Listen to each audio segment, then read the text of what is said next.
Le numéro 12 du chapitre 3, déchiffrage petit b. Alors, je vais commencer par jouer la voix de violon, puis les autres voix, alto, violoncelle, contrebasse. Et ensuite, comme pour le petit A, je jouerai la voix la deuxième voix de violon. Donc ça, c'est pour ceux qui sont en troisième position et qui travaillent les doubles cordes en troisième position. C'est un exercice assez difficile, mais ça vous permet de jouer en même temps pour ceux qui font les déchiffrages du chapitre 3, et c'est très joli à deux voix. Alors, lisez bien vos notes, prenez le temps, vous mettez la vidéo sur pause, vous lisez bien toutes les notes. Cette fois, pour les violons, ça vous fait travailler la corde de La et Mi. Donc c'est l'occasion de réviser si vous avez bien compris et repéré toutes les notes des cordes de La et Mi. Et ensuite, on essaie de jouer directement en déchiffrage, en lecture à vue, en lisant bien en avance toutes les blanches qui arrivent pour pas faire de trous. Alors si vous voulez faire en même temps que la vidéo, c'est bien parce que ça vous oblige à ne pas vous arrêter. Petite préparation. 1, 2, 3, 4.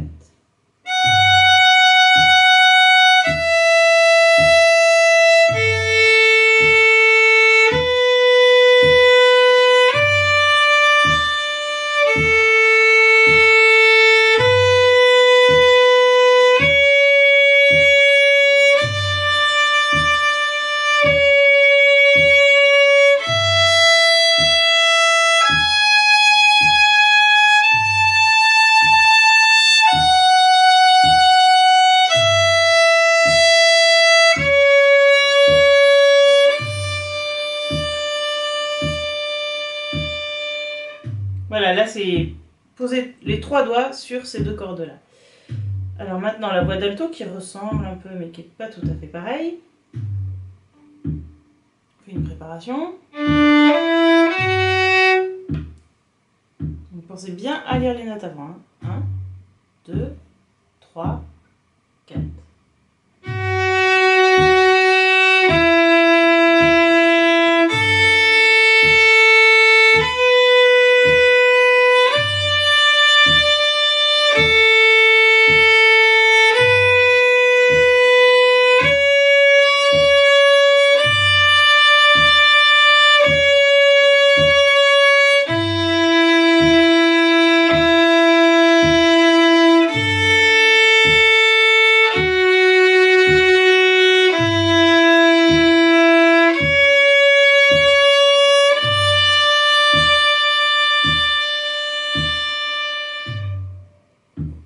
Voilà, maintenant la voix de violoncelle. Alors, préparez les pièges, regardez les altérations, les notes qui sont dièses. Vous avez Do dièse, puis Do bécard, Fa dièse.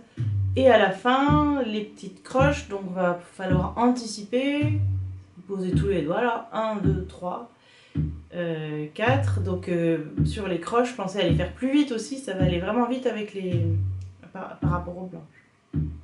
Essayez de faire tout ça du premier coup. Alors, préparation.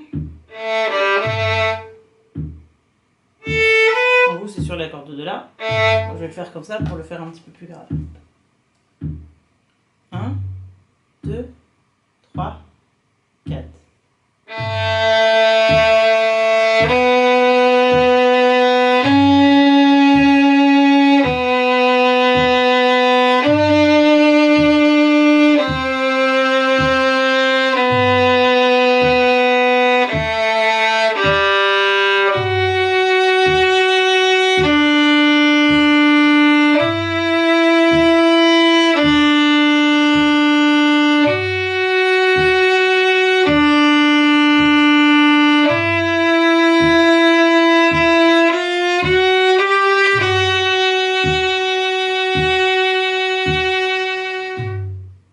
Évidemment, à un moment, je suis pas obligée de passer une octave en dessous par rapport à vous, donc vous inquiétez pas, c'est parce que je suis pas un violoncelle. Et maintenant la voix de contrebasse, pareil, attention aux altérations, il y a des bécards, il y a des dièses, essayez d'y penser avant, de lire vos notes, vous dire là je mets un deuxième, là je mets un quatrième. Faites la préparation avant, et après vous essayez de le jouer directement, éventuellement en même temps que la vidéo, comme ça, ça vous oblige à pas vous arrêter.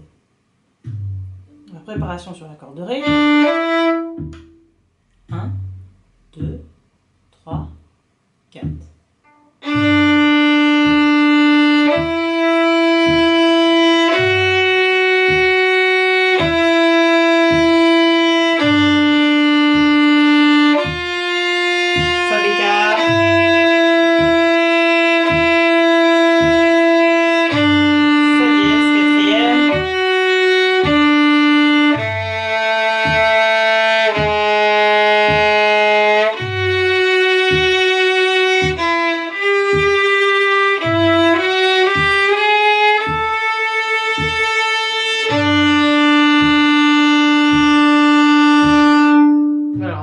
sauter des octaves, c'est pas toujours facile, mais ça vous permet quand même de jouer avec.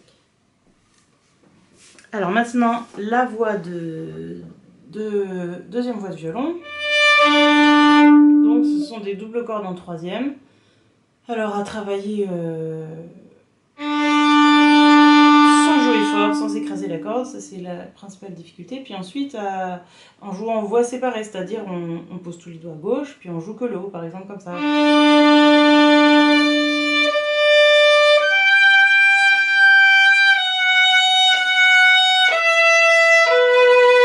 là j'ai joué que le haut, et maintenant je joue que le bas, mais je pose tout à gauche.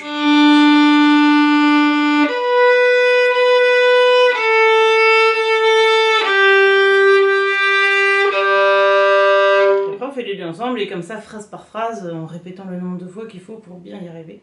C'est très bien pour lire la troisième et très bien pour placer la main aussi. Et puis c'est joli en plus. Alors il y a aussi autre chose au niveau interprétation, c'est que de temps en temps on a des consonances comme les sixtes qui sont très jolies, puis de temps en temps on a des dissonances comme les septièmes qui sont souvent d'ailleurs au début des mesures.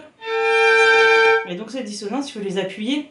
Puis on relâche sur la consonance. À chaque fois, c'est souvent la première de la mesure qu'on appuie, la deuxième qu'on relâche, la troisième qu'on appuie, la quatrième qu'on relâche. Après, ça dépend des endroits, mais appuyez bien les dissonances et ce sera encore plus joli. Alors, je démarre en poussant. Comme ça permet de terminer en tirant et puis d'être un petit peu plus en tirant au début de mesure.